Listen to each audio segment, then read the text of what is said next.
¿Qué tal? Soy Lucía Pineda Ubau en 100% Noticias, el canal. Pues aquí estamos siempre calentando motores. Como les decía, ya muy pronto en 100% Noticias, pues vamos a estar con todos los fierros. Pero bueno, aquí en Costa Rica el domingo se va a realizar una movilización desde el exilio que está pues en pro de la unidad de los azul y blanco. Y están viniendo pues acá al país, a San José, una serie pues de jóvenes que estuvieron en las cárceles, tanto en el Chipote como en la Modelo de Tipitapa y también en las cárceles, en la cárcel de mujeres La Esperanza. Uno de ellos es este joven jinotegano Johnny Leiva, de 24 años de edad. A Johnny pues fue mi vecino de celda a celda en el Chipote.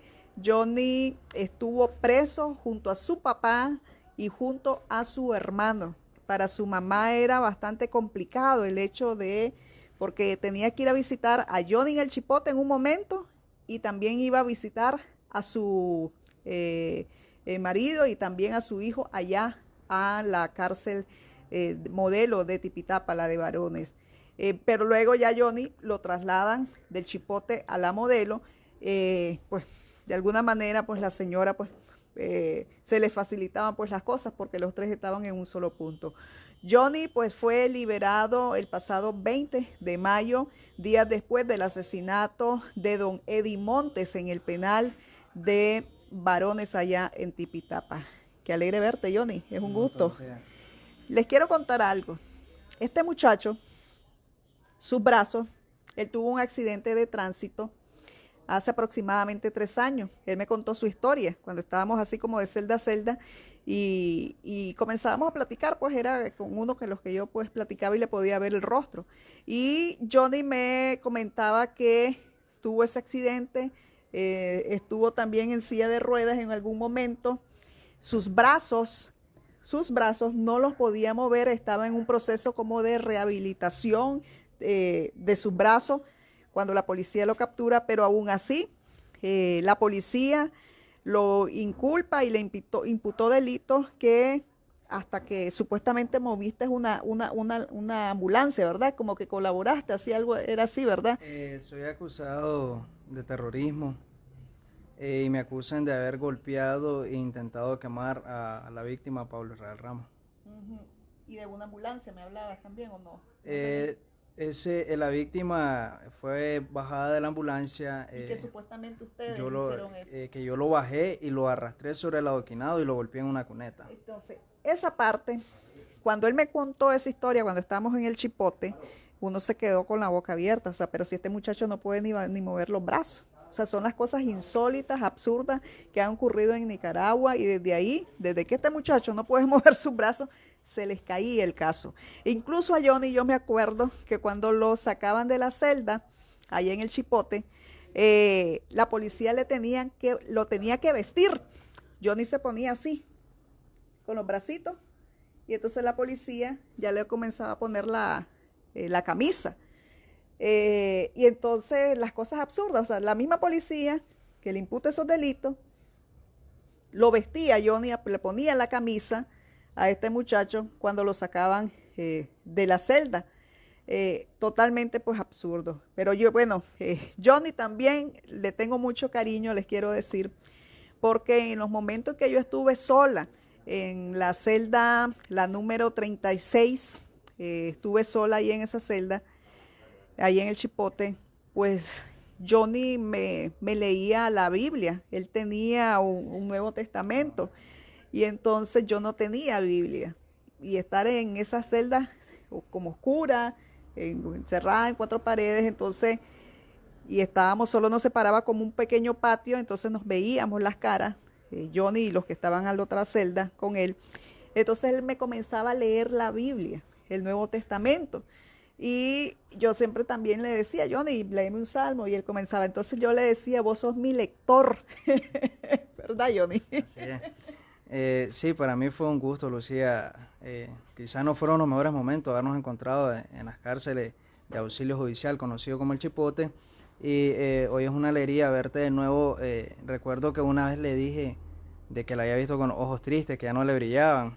Y hoy veo lo contrario. Para mí es una alegría volvernos a encontrar y y saber de que compartimos momentos ahí de tristeza, nos contamos muchas angustias. Son cosas que eran inhumanas, la verdad, en los lugares en los que nos encontrábamos, nosotros que estábamos privados de libertad. Y sí recuerdo que muchas veces escuchaba que me llamaban y yo decía, es ella, digo yo. Y buscaban un Nuevo Testamento que me había regalado un señor de Granada que tenía hemodiálisis, que lo conocí en la celda 34, si no me equivoco, y usted se encontraba en la celda 36, que nos habían trasladado ambos incluso, porque creo que estaba en la 37 y yo estaba en la 36 en ese momento, y después nos pasaron pues a diferentes celdas donde tuvimos la oportunidad de vernos los rostros y poder platicar muchas cosas que hoy en día pues resultaron ciertas, y creo que esto solamente lo pudo hacer la bendición de Dios. Recuerdo que un día platicando le digo, Lucía, una vez que salgamos de acá, a lo mejor quizás en algún momento nos vamos a encontrar nuevamente y vamos a tener la oportunidad de tener una entrevista, ya que esta es su profesión, brindarle la información a toda Nicaragua, parte de todo el mundo. Y pues hoy en día, hoy acá estamos, y el domingo estaremos presentes en la marcha, que es la invitación que han hecho diferentes gremios, y ahí estaremos apoyando por una Nicaragua que pronto la liberaremos de este dictador que ha hecho un circo, la verdad, con todos los casos de nosotros que hemos estado detenidos y que aún seguimos siendo asediados por el gobierno. Me gustaría que compartiera, Johnny, como manera de testimonio, el hecho de que vos incluso fuiste uno de los 40, tal vez presos en ese periodo que hubo, que hasta aceptó pues a Cristo en su corazón como su único Salvador. ¿Vos sentiste ese llamado? Recuerdo de que asistía a los cultos, cada quien en su celda, a como podíamos, cada quien cantaba un himno, un salmo, y había un momento en la prédica, y entonces recuerdo de que compartía celda con un señor que se llama, solo recuerdo por Santana. Él me hablaba mucho de la Biblia y me explicaba muchas cosas, y así pues pude compartirle muchos temas de la Biblia a Lucía, que fue un gusto, la verdad, pues darle ese alimento que era la palabra de Dios, ya que no teníamos otra manera de poder tener un mejor culto, sino de celda a celda. Como 2 días antes de ser trasladado, recuerdo que yo le pedí a Dios de que por favor me sacara de esa celda oscura en la que me encontraba, ya que en el Chipote no podíamos tener pero ni siquiera una sábana, estábamos completamente sin ropa, y entonces yo le pedí a Dios siempre, todas las noches, porque todos fuéramos liberados de todos estos delitos en los cuales no hemos cometido algunos. Y recuerdo de que eso como de las 9 de la noche, yo sentí algo detrás de mí, como que alguien estaba parado detrás de mí, y me dijo, acepta. Y yo me quedé y le digo, me volteé a ver y le digo, Santana me habló, le digo, no, hijo, me dice. Y entonces le digo, pero escuché que algo me dijo. No, eso fue ahora, me dice, que yo hablé con vos y te dije que buscaras más de Dios. Y en ese momento fue que yo decidí y dije yo, este es un llamado para mí, de parte de Dios, de que me acerque un poco más y que acepte a nuestro Padre Celestial, que fue en ese momento cuando yo acepté, y a los 2 días, si mal no recuerdo, fui trasladado a las celdas de La Modelo, Tipitapa, donde me encontré y conocí a don Eddie Monte Praslin, a quien arrebataron su vida en el sistema penitenciario Jorge Navarro. Contarle a la gente, porque bueno, en medio de que estábamos ahí, Johnny, pues solo nos conocíamos mucho por las voces. Ya fuimos pocos que nos conocimos como los rostros, pues yo te conocí a vos, así tu rostro, porque podíamos vernos pues a través de los barrotes, de unos barrotes. Entonces, pero muchos nos comunicábamos y ya sabíamos, está hablando Gustavo, está hablando el pastor, está hablando fulano. Entonces era mucho por las voces que uno se conocía, y es ahora que se han reencontrado, pues ya ahora pues que se dieron las excarcelaciones. El Chipote pues es un centro de tortura, pero los presos los convertíamos en la noche pues un gran culto, en medio de en una iglesia, en medio de toda esa situación difícil, pues la convertíamos en una iglesia. Tal vez si le relatás a la gente un poco de cómo se vivía ese culto, ¿verdad? Y cómo lo comenzábamos, incluso duraba a veces hasta 2, 3 horas porque habían varias interrupciones, porque a veces llegaban a sacar a un preso, a declaraciones, o pasaban que tal vez que la comida, creo que era el momento. Habrían varias interrupciones que se daban pues en ese momento. Contarle un poco a la gente. Pues fue una experiencia muy dura haber estado preso, pero creo que todo tiene un propósito y el propósito en ese momento fue buscar de Dios para todos los que nos encontrábamos ahí.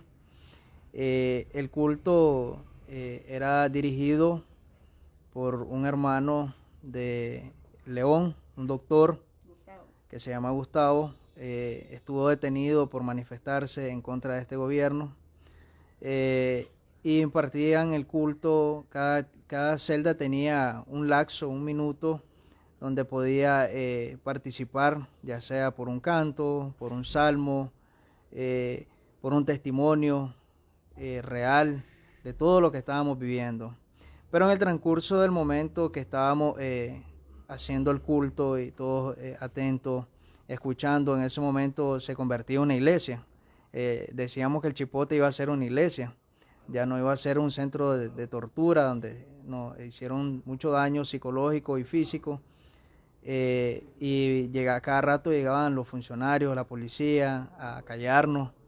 Recuerdo que llegaban a sacar presos, que el medicamento, y gritaban desde ciertos pasillos para que el culto fuera interrumpido. Pero sin embargo, eso no nos detenía porque en ese momento tenía más el poder de Dios, uno, que las palabras soberbias de los oficiales que se encontraban en auxilio judicial. Sí, a veces era muy dilatado, durábamos más de 3 horas, 4 horas, por muchas interrupciones que habían, ya que sacaban a un preso de investigación, porque lo ocupaban. Auxilio judicial siempre fue un lugar donde las investigaciones se llevaban más por la noche, de madrugada, que en el día. Era una manera de torturarlo para que uno no pudiera descansar, y hacían cierto ruido, y eso ya era algo que tenía traumado a muchos de los presos, las llaves y llegar encapuchado y esas cosas.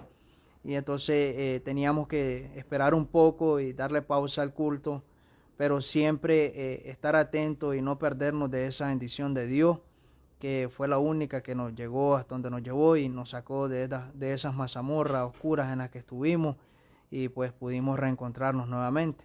Vos estuviste con don Eddie Montes, ¿verdad? Ese día cuando lo mataron. ¿Cómo ocurrieron esos hechos? Recuerdo que el 14 de enero que soy trasladado al sistema penitenciario Jorge Navarro, una de las primeras personas que me saludó cuando llegué, ya que no me querían ingresar en Galería 16-1, donde se encontraba mi hermano y mi papá, pero hicieron una manera de protesta a todos los exreos que se encontraban ahí, y pude ingresar a la celda, Galería 16-1, y una de las personas que me saludó fue don Eddie Monte.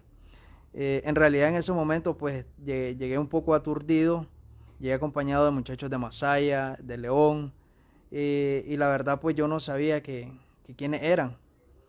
Pero al pasar la tarde, don Eddie llegó y me dijo: hijo, te invito, me dice, a nuestra iglesia, al culto, me dice, hay que darle gracias a Dios.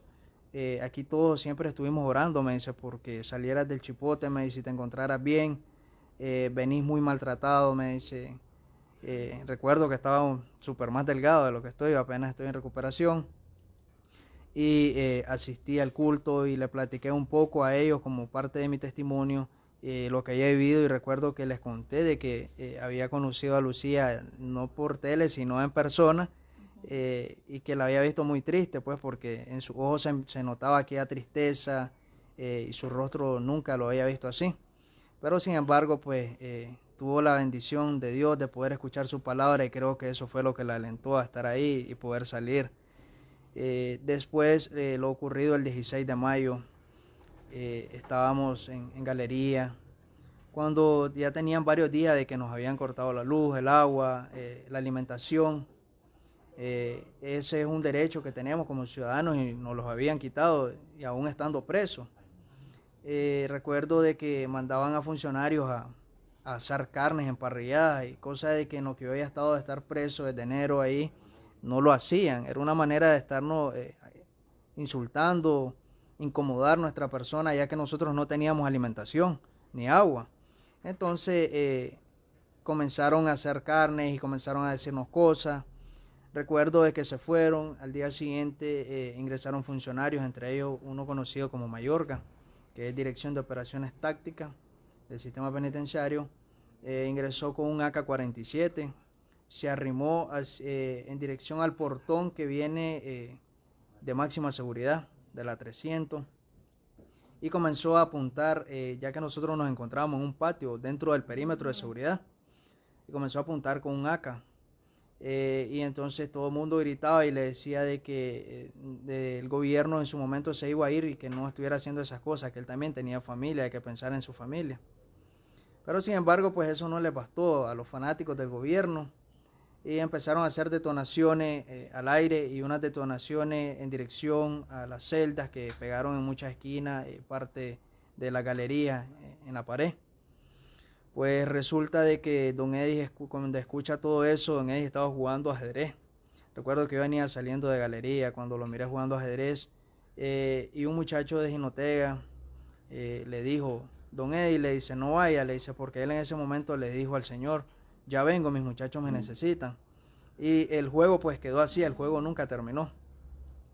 Y recogió unas piedras y le dice una persona de Jinotega, don Eddie, le dice, no se ponga, le dice, acá le dice, no podemos hacer nada, son balas los que ellos están tirando y nosotros acá no somos indefensos, solamente le dice, tenemos la bendición de Dios.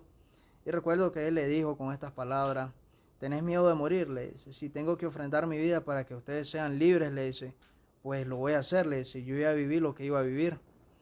Y recuerdo que él salió caminando porque en ese momento ya habían demasiados funcionarios, estaba la dirección táctica, también se encontraba la dirección de técnica canina. Y recuerdo de que don Eddie le decía a los funcionarios que por favor se bajaran de las torres, porque en cada torre habían entre 3 y 4 funcionarios con armas de alto calibre, PKM, AK-47, y Mayorga solo se reía y comenzó a hacer disparos más cerca. Y en ese momento pues todo el mundo comenzó a gritar y a pedirles de que se bajaran de las torres y que entregaran armas, de que ellos también eran nicaragüenses y que la lucha no era por nosotros, la lucha también consistía en ellos, en su familia, para que sus hijos no vivieran esta forma represiva que hemos vivido nosotros hasta la actualidad. Entonces venía un funcionario de que él no entendió palabras y él sí le hizo el disparo a don Eddie Montes,